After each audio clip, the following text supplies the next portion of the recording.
Hey, Shalom, this is your brother Yuanathan. First and foremost, I want to give all praises to the Most High, Yahweh, Bahashem, Yahweh Shai, Bahashem, Rekah Kwadash. I want to give double honor to the apostles and the elders of Great Millstone. And I want to say Shalom to all the brothers and, of course, the few sisters who are pursuing this truth in sincerity. All right, may the blessing of election be upon your house. Got some clips here, man. We're going to respond to them, Lord willing. It's edifying. The first clip we're going to respond to is called Selective Outrage. This comedian, he's kind of, nitpicking at the fact that people get mad about celebrity gossip, the philosophies or the rhetoric that the elites put on their news engines to control the minds of the people. They'll get mad about those things. But when it comes against standing against the evildoers, when it comes to being concerned with things that hinge around salvation, they're unconcerned. But the scriptures say that the people will be that way. All right. But, we'll bring out some of those precepts. But with no further ado, let's run this clip here. Still executing regular prisoners and innocent protesters for no reason. Yeah, that sucks. Yeah, and all these people in Congo being forced into labor in the cobalt mines. This is pretty much like modern day slavery. No one's batting an eye. Yeah, so sad. The fact that Somalia has a severe water shortage right now is so concerning. Millions of people don't even have water to survive, yet no media outlets are talking about this. It's beyond.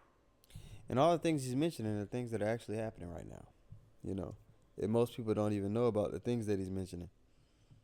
But they know about the gender war. They know about that damn submarine. They know about, Will Smith slapping Chris Rock. They know about all these, these trivial matters. They know about the Keke Palmer thing, Usher singing the key. They know about all these things. But when it comes to things that are affecting the way the world is functioning, they don't know. Most people don't even understand the dynamic, how serious, World War III is getting ready to play out. The foundations for it is being laid and is mentioned in the scriptures. They don't know the prophecies. A big reason why the elect won't get deceived during Jacob's trouble is because they understand the prophecies. They know how things are supposed to play out and the order.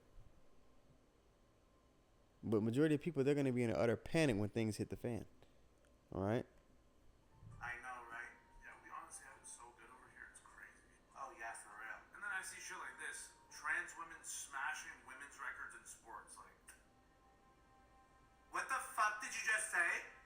What? I'm just saying it's a slap in the face to all the women who have trained their entire lives to get to the highest stage only for it to get taken away by a biological man. No! No! No! Listen, I think it's totally cool that trans people have their own category of sports. No problem. But I think it's extremely unfair that trans women can not only compete, but dominate women's sports. It's cheating. This is extremely transphobic and offensive. No, I just think it's funny and sad, frankly, because these men were too weak to compete against other men. So now they're just taking advantage of women because it's easier for them. And in the process, they're acting like victims. Trans women or women!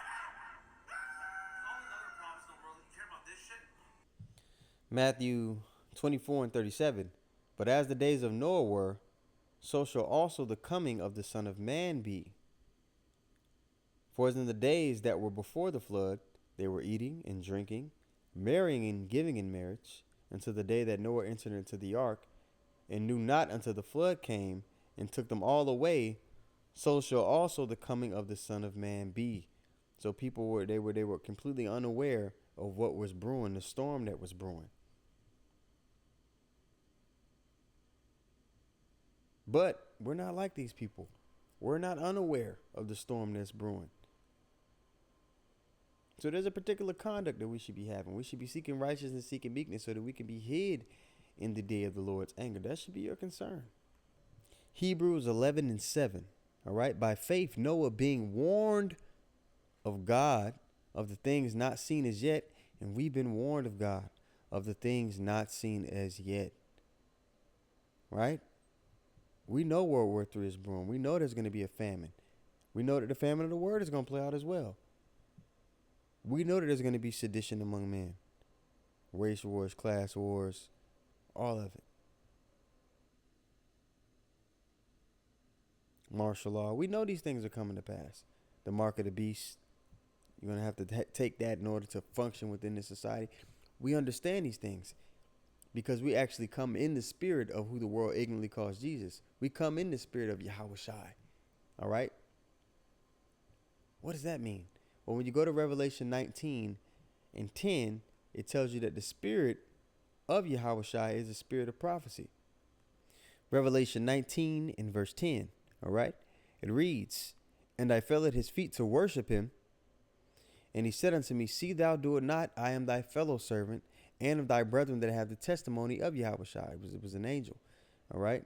You know, we have messengers on earth, messengers in the heavens. Okay?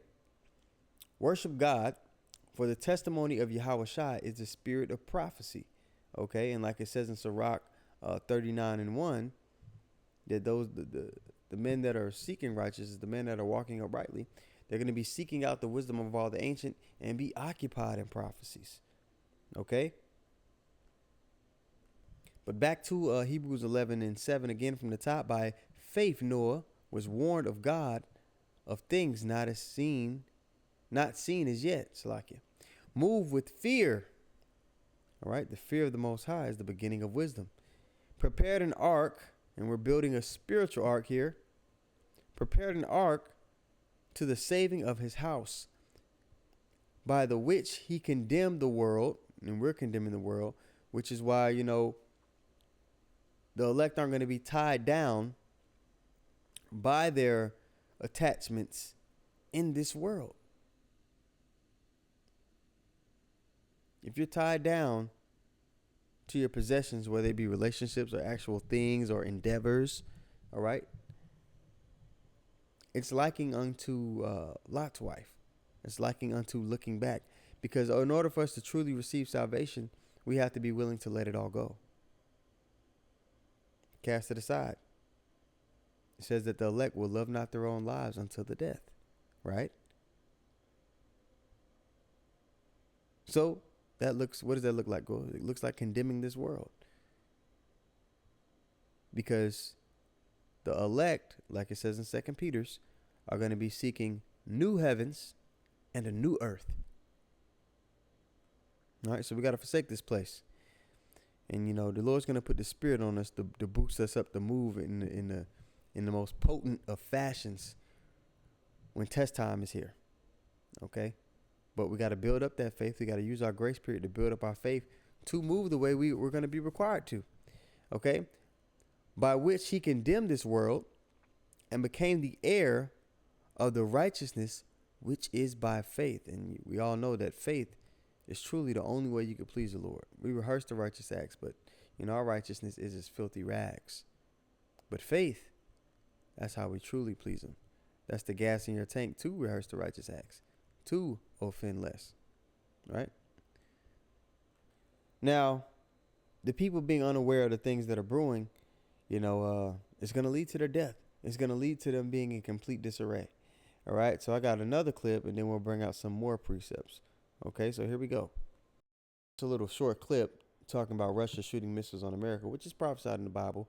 Russia, you know, in the scriptures, is not going to say blatantly Russia. It's not going to say blatantly America. But it gives us clues to identify, you know, these nations, because Babylon the Great, or Mystery Babylon, a future kingdom that would, you know, be the main nation that the wicked use to push their agenda in the earth, and the place where Israel will be oppressed together. All of Israel, all 12 tribes are here in the Americas, oppressed together. It's the epicenter of the bulk of where majority of the Israelites are. We've been scattered into every nation under heaven, but this is where the bulk of us are. This is where the truth, all right, this is where we work back up to our heritage here in the North Country. And from here it is spread and went global. All right, but America fits the description, or fits the bill for Mystery Babylon. Okay, Magog, or Russia sitting, you know, you look at the ancient map, sitting on, you know, top of where Magog would be, is prophesied to shoot or burn, you know, this place with fire, thermonuclear missiles. All right, so you know, clips like this, man, we love to see it, because we know it's something that's going to manifest in the physical, and it's inevitable because the Lord said it would play out. And he is not a man that he should lie. Right? So let's continue on with this clip. If there was a full-scale nuclear war between Russia and the United States. Based on non-classified data, the aftermath might go something like this. When one side launches nuclear missiles, the other side detects them and fires back before impact. U.S. submarine-launched ballistic missiles from west of Norway start striking Russia after about 10 minutes, and Russian ones from north of Canada start hitting the U.S. a few minutes later. The very first strikes are high-altitude EMP attacks, frying electronics and power grids by creating an electromagnetic pulse of tens of thousands of volts per meter. The next strikes target command and control, as well as nuclear launch facilities. Land-based intercontinental ballistic missiles take about half an hour to arrive. Major cities are targeted, both because they contain military facilities and to stymie the enemy's post-war recovery. Some cruise missiles take hours to reach their target. Each impact creates a fireball about as hot as the core of the sun, followed by a radioactive mushroom cloud. These intense explosions vaporize people nearby and cause fires and blindness further away. The fireball expansion then causes a blast wave that damages buildings, crushing nearby ones. The United Kingdom and France. 2nd Ezra 16 and 16. All right.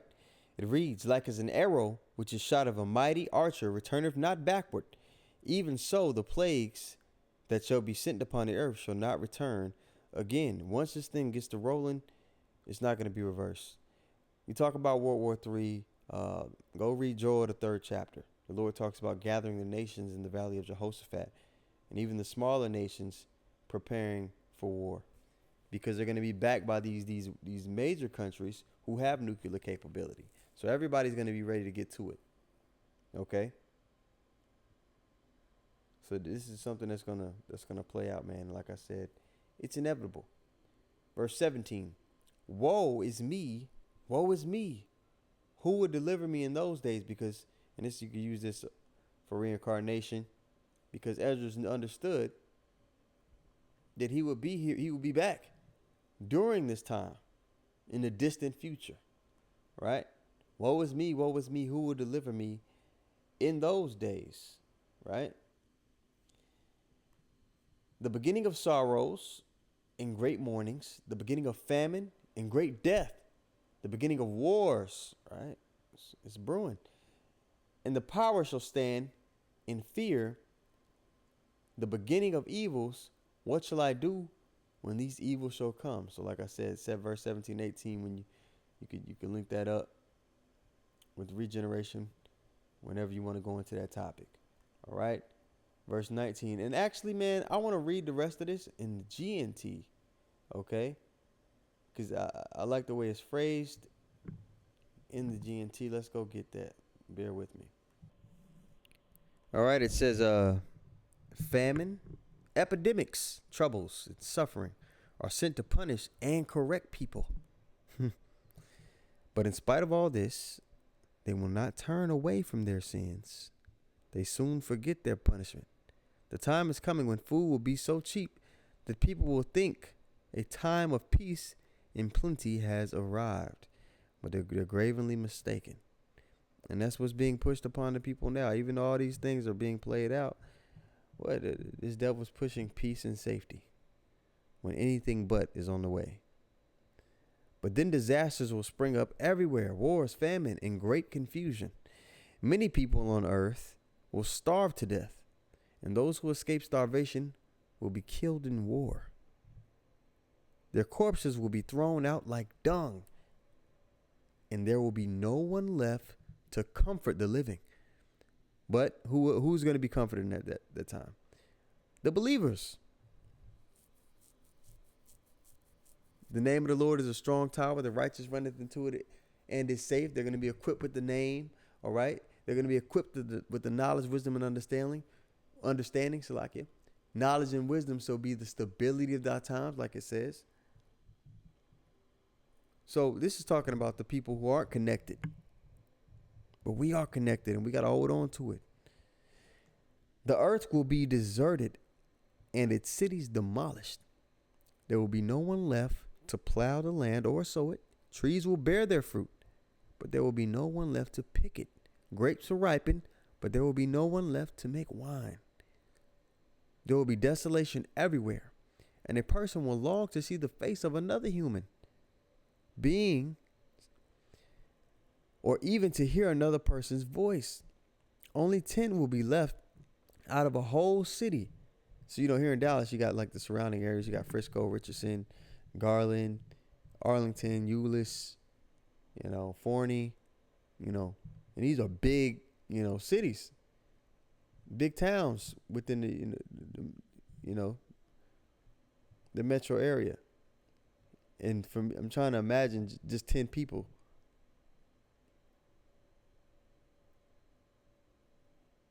Or it could be a complete amount of people, but a small, just, not being able to just to run across another human being, because that, imagine that, man. The times we're getting ready to step in. Your concern should be, man, how do I get through this time that's coming? What do I need to do to offend less? And what should I be looking for? All right. Verse 27, and a person will long to see the face of another human being, or even to hear another person's voice. Only 10 will be left out of a whole city, and in the countryside only 2, who have hidden in the forests or in caves. Man. Yeah, man. I had one more clip, but I think I'm going to leave it there, and I'll save that clip for another day. But yeah, man, these people, they have selective outrage. But it was foretold to be so. So, it's getting to the point where we can't be concerned.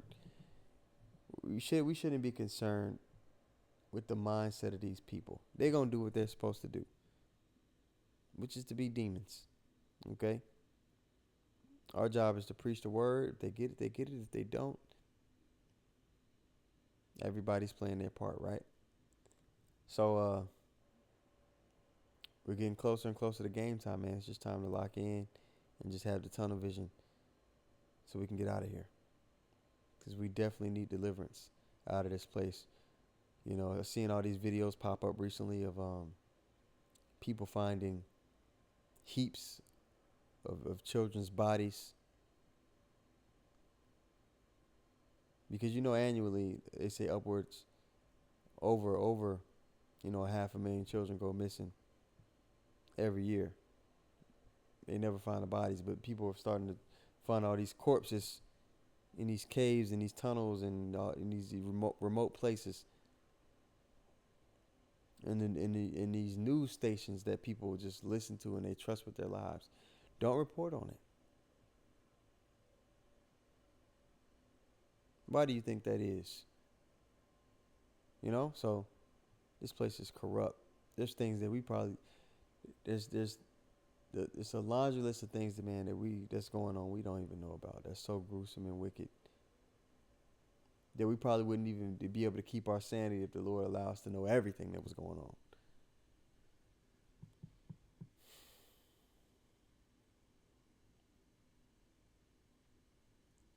Yeah, we need deliverance, man. So we're hastening the day that the Lord returns, man. Get us out of here. So with that being said, I'm going to give all praises once more to Yahweh, Bahashim, Yahushai, Bahashim, Rikakudash. I want to give double honors to the apostles and the elders of Great Millstone. I want to say shalom to all the brothers and, of course, the few sisters who are pursuing this truth in sincerity. All right, may the blessing of election be upon your house. Shalom.